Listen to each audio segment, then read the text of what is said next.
গত ২-৩ দিন থেকে কিন্তু ভীষণ গরম পড়েছে। আর এই জন্য আজকে আমি রান্না করেছি রুই মাছের ডিমের টক। এটা যেমন স্বাস্থ্যকর তেমনি দারুণ একটা রিফ্রেশমেন্ট কাজ করে, যেহেতু খুব তেল কম মশলা ব্যবহার করে রান্না করা হয়।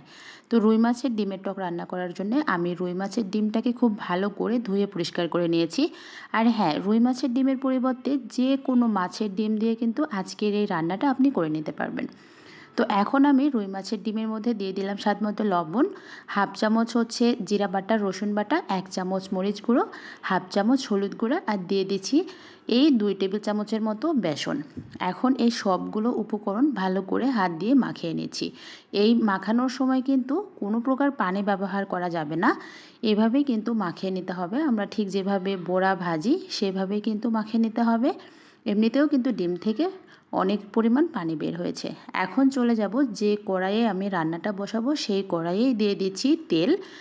এই ডিমের বড়াটা ভেজে নেওয়ার জন্য কিন্তু খুবই অল্প তেল আমি ব্যবহার করছি, যেহেতু এটা আমি রান্না করব তাই তেলের পরিমাণটা একটু কমই ব্যবহার করেছি। আমরা যেভাবে বড়া ভেজে খাই ঠিক সেভাবেই আমি ছোট ছোট করে ভেজে নিচ্ছি। আর এই সময় চুলার হিটটা কিন্তু মিডিয়াম টু লোতে রাখতে হবে। যদি হাই হিটে ভাজতে যান তাহলে কিন্তু উপরটা ভাজা হবে, ভেতরটা ভাজা হবে না।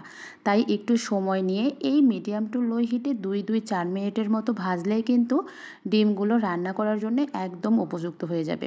এর থেকে বেশি ভাজলে কিন্তু ডিমগুলো অনেক হার্ড হয়ে যাবে, আর এতে করে কিন্তু রান্নার স্বাদটা অনেকটাই নষ্ট হয়ে যাবে।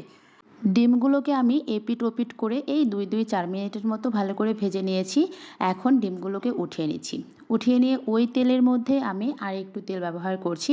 আমি কিন্তু রান্নায় খুবই কম তেল ব্যবহার করছি। আর এখানে দিয়ে দিচ্ছি 2টা শুকনা মরিচ একটু ভেঙে দিয়ে দিয়েছি। এখন ব্যবহার করব পেঁয়াজ কুচি। অনেকে এই রান্নাতে পেঁয়াজ কুচি ব্যবহার করে না, কিন্তু আমার কাছে মনে হয় পেঁয়াজ কুচিটা ব্যবহার করলে খেতে স্বাদ লাগে।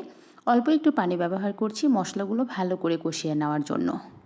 এখন আমি এখানে ব্যবহার করলাম রসুন বাটা আর জিরা বাটা হাফ চামচ করে, কিছু আস্ত কাঁচামরিচ ফালি ব্যবহার করলাম, 1 চামচ মরিচের গুঁড়া, আর দিয়ে দিব স্বাদ মতো লবণ, হাফ চামচ হলুদ গুঁড়া। যেহেতু আমি বড়াগুলো ভেজে নেওয়ার সময় কিন্তু লবণ ব্যবহার করেছি। এই সবগুলো মশলা এখন ভালো করে কষিয়ে নিচ্ছি। একটু ভালো করে তেল ছাড়া ছাড়া হয়ে গেলে এখানে দিয়ে দিচ্ছি তেঁতুলের কাঁধ। তেঁতুলের কাঁধ বের করার জন্যে তেঁতুলের মধ্যে অল্প একটু গরম পানি দিয়ে মিনিট 10 রাখলেই কিন্তু খুব সুন্দর করে কাঁধ বের হয়। আর চেষ্টা করবেন তেঁতুলের টক রান্না করার জন্য পুরনো যে তেঁতুলটা, মানে একটু বয়স হয়ে গেছে সেই তেঁতুলের কাঁধটা ব্যবহার করতে, এতে তরকারির স্বাদটা ভালো আসে।